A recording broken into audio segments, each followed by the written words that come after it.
Hello, beautiful soul. I am Jess from the Nimbi, bringing you today's channeled guidance message. So I was getting the cards out of the box.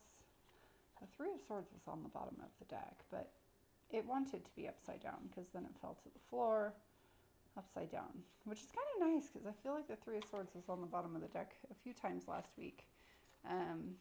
So, that's like healing to me is how it's coming through. So either that or just really straight out not wanting to address it. A blocked energy. All right, let's see. Six of Wands was underneath it, so I kind of feel like it's more victorious and healing. Okay. Universe, angels, spirits, guides, ancestors, aliens, please give me the message that we need to hear most today on our journey, please, and thank you.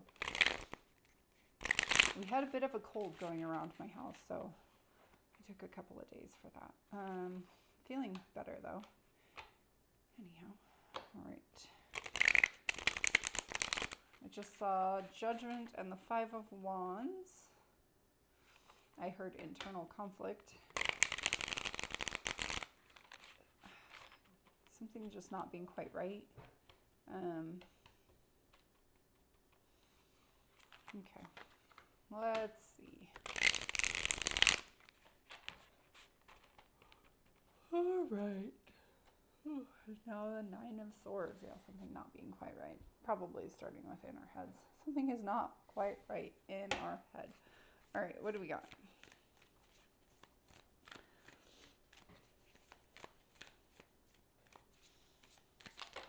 Oh, that's way too many. That's like 20 cards. Not taking all of that. That was a lot. So apparently we have a lot to unload. Okay, well, can we get a little less? There we go. It's still a lot. The Ace of Cups, the King of Swords, the Emperor, and the Queen of Cups. Wow, okay. It's like some pretty big cards.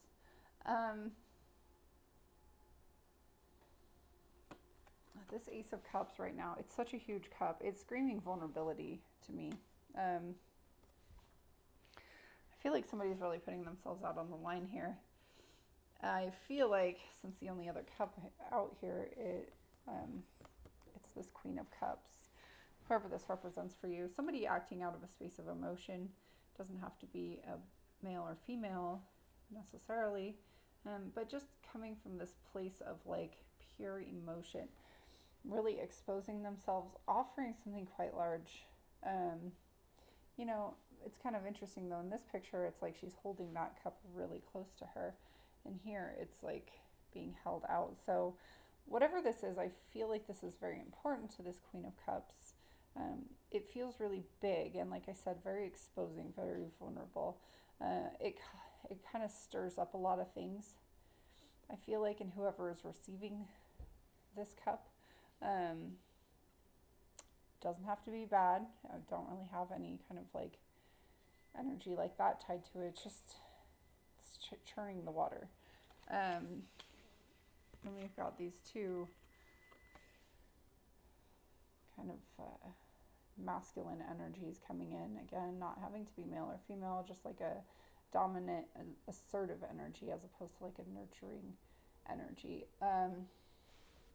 The Emperor and the King of Swords. I kind of get these two energies being a little cold. Just not really. I'm seeing people playing poker and like somebody just not showing their hand, and that's kind of how it feels.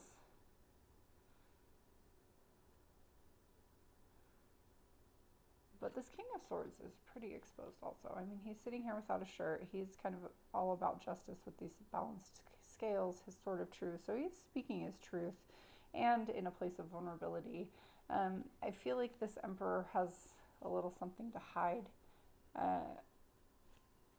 Kind of just wanting to like seem strong is how it's coming out. To like seem like he has everything together, to have this composure. He doesn't want to like throw his lightning bolts down on anyone. So it's like maybe he's coming off as this, kind of like hidden guy who again, it doesn't have to be like a masculine or like a male figure, just this hidden person coming out, coming forward and like just maintaining a composed state, holding some things back, holding their power back, because I feel like underneath they're pretty exposed as well, or they could be, but they want that to be in a balanced and truthful kind of way. Okay.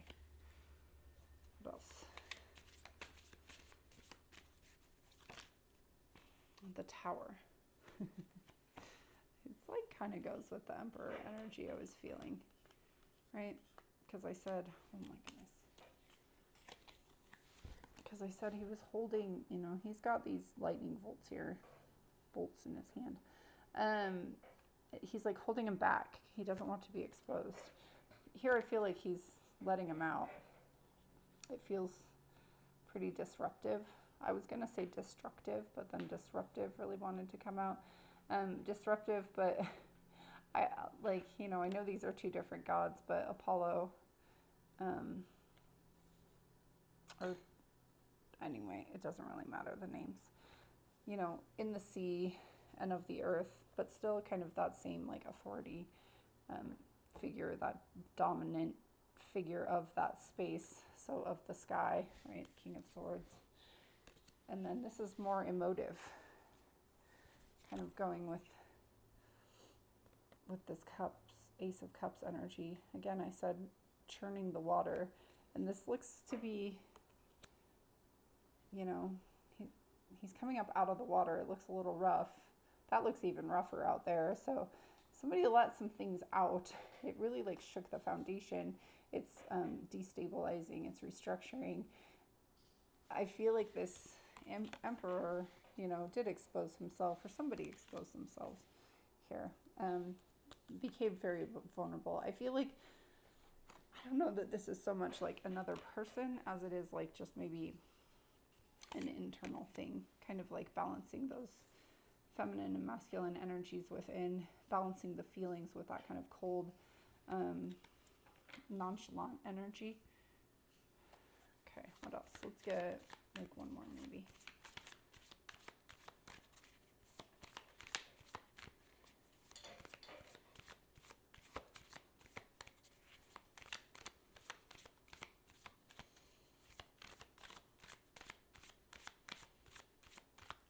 Very stuck. The energy is very stuck. It's interesting. I'm really drawn. I have to talk about this. How these figures look very similar. Dark hair, dark hair. And that kind of reddish long hair.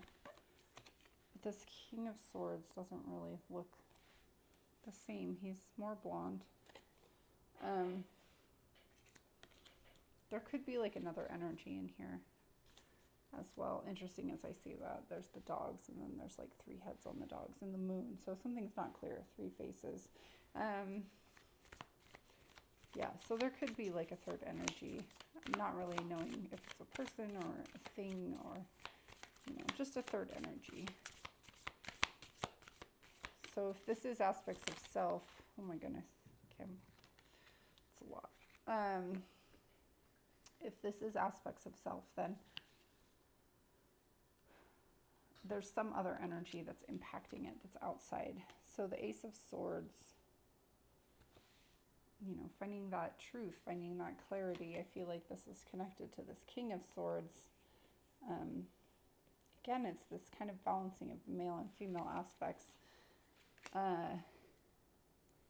But being very truthful. There's like, I don't know if you can see it, but like right here, there's almost like a face in the clouds. It's almost like a divine intervention type thing.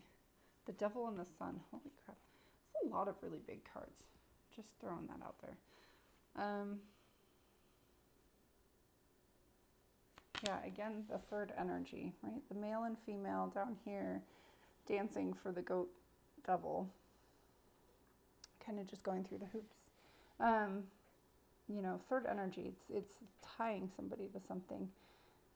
It doesn't, I'm not going to say toxic. It doesn't feel toxic so much as it just feels stagnant. But I feel like once you break free of that, look, there's just one person here shining bright. It's a glorious, beautiful day. Once you break free of that kind of like tie or that connection to that third energy that is kind of popping up in a very subtle way here, I feel like there's a lot to celebrate. All right. The Nine of Pentacles on the bottom of the deck talks about that independence. I'm hearing the word freedom as well. So that's nice. A very singular card here as well too. So I do feel like this is very like internal process oriented as opposed to having to do with another party, although I do feel that there's a breaking free of something outside of you or external. All right, kind of a long message. I missed a couple of days though. We're all feeling better, so that's good. Yeah, anyways, thank you guys for your likes, your shares, your subscriptions, your support, your comments. Yeah, that's what I got. Until tomorrow, I send you love and light. Bye.